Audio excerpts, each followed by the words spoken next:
Pengurus lama Koperasi Bina Duta yang mengelola pasar grosir terbesar di Makassar ini mengaku telah mengantongi surat keputusan Pengadilan Tinggi yang kini mengelola Pasar Butung diminta untuk segera meninggalkan Pasar Butung Makassar.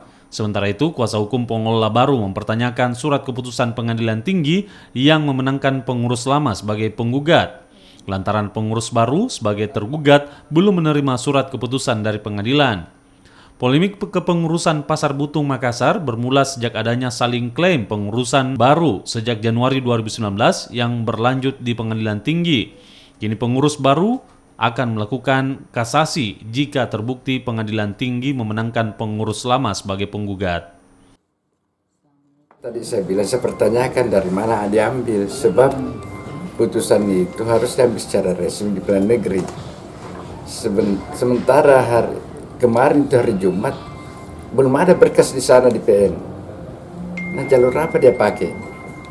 Kok istimewa sementara saya sebagai tergugat, sama hak saya dengan penggugat. Kalau dia ambil, saya bisa ambil juga. Nah, saya tidak bisa ambil karena belum ada di PN. Di mana dia Putusannya ambil? sendiri isinya apa? Pak, ini kan ada klaim putusan.